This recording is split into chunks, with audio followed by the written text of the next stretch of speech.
Samuel Johnson famously said that when a man is tired of Pink Floyd, he is tired of life.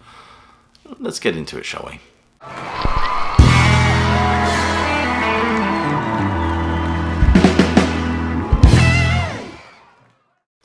I am at that stage in life where these key existential questions have begun to buzz around me like a legion of ill-tempered wasps and begin to preoccupy my prog-infected mind. Nettles that need grasping. Questions like, why is Robert Fripp so possessive about cheese? Is John Anderson a hobbit? And Dark Side of the Moon, is it really that great? Have I just become sick of the bloody thing with its ka-chinging registers and its interminable ticking clocks? These are the sort of questions that have me pounding the pavements at 3 a.m. in the morning. In terms of Dark Side of the Moon, I'm beginning to wonder whether I'm suffering from Floyd fatigue. It's an intriguing album. Rolling Stone described it as prog light. But it was a huge step for the genre, if you want to consider it as part of that genre. A small step for prog, a huge step for prog kind. And it's interesting we mentioned the moon. It's such a powerful symbol and motif. And it's a symbol that is tapped into so many myths and archetypes, especially in the arts. From Moonlight Sonata to George Bailey promising to lasso the moon, to even Andy Williams crooning Moon River, holds a very special place in the cultural collective consciousness, or collective lunacy, if you will. So what better than the symbol of the moon for a meditation on the pressures of modern life?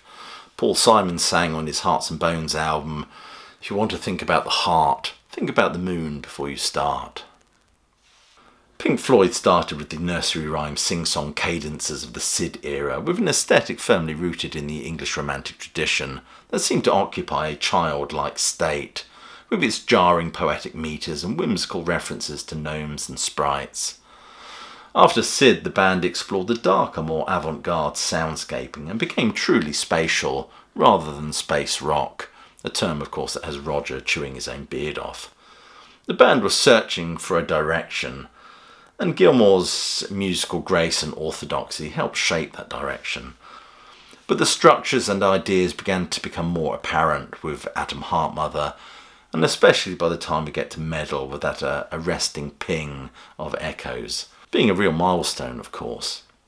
A number that focuses on human connection and empathy, a number that leans into the Beatles' I'm the Walrus and Across the Universe quite heavily.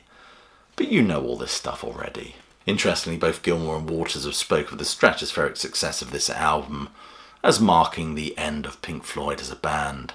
Then we get Wish You Were Here, which is essentially an album about absence and loss, where they kind of mourn that, as well as being a beautiful elegy for Syd Barrett. I particularly like the way Richard Wright incorporates the rather elegiac reference to See Emily Play at the very end of Shine On You Crazy Diamond.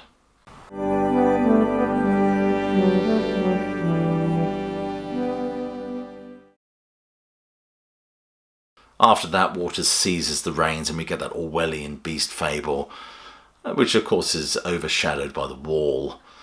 Then after that, it kind of all goes tits up from there.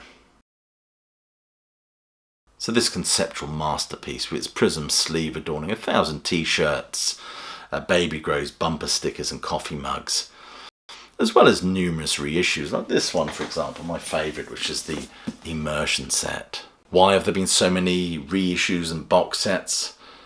Well, because there's money in it, I guess. Of course there is, it starts side 2. But I do wonder whether or not I've grown sick of the bloody thing, to be honest with you. Is it still at the top of my list? Anyway, Pink Floyd's Dark Side of the Moon is my number 1 progressive rock album.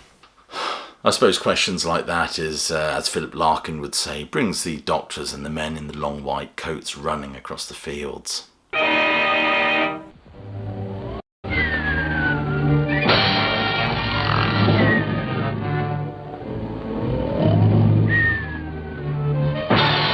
And I don't mean this video to be a bit of clickbaitery, internet parlance for leading one up the garden path. Got to keep the loonies off the path, of course.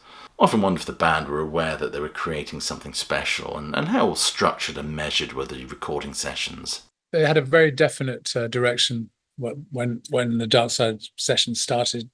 The songs were all written; they'd already been performed a number of times in slightly different forms in some cases, but it was very focused. It was, the the song order was I think ready to go from day one.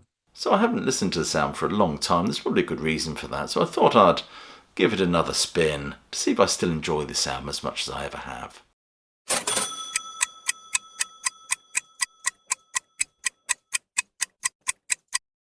So after a good couple of hours of immersing myself in the Immersion box set, listening to that clatter of sound effects and voices that make up Speak to Me, I still got chills from listening to that. Before the almost spectral articulation that is Breathe. Wonderful ethereal guitar and Roger's soupy bass, all underpinned beautifully by Nick Mason's measured drumming. So this album hasn't aged one iota. It's absolutely timeless. Well, you know what I mean. Great Gig in the Sky, I must admit, I kind of zoned away from the caterwauling and focused on Nick Mason's drumming once more. I must admit I'm rather tired of Money, although my ears did prick up a bit with the guitar solo. And Us and Them I felt was a bit of a snooze fest.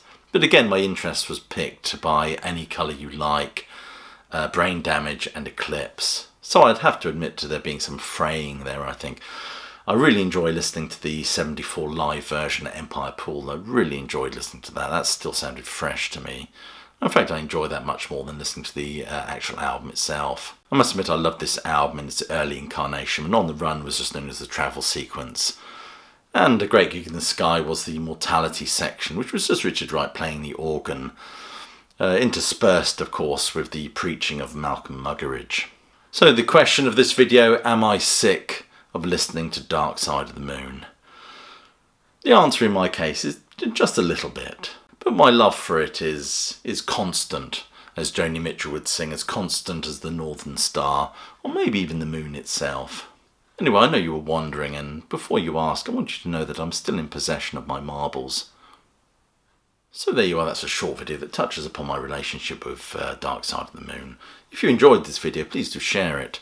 Please do click like, subscribe and check that notification bell. Do all that stuff, it certainly helps the algorithm. And check some of the links below this video for ways you can support the sterling work to that classic album review. It's always much appreciated.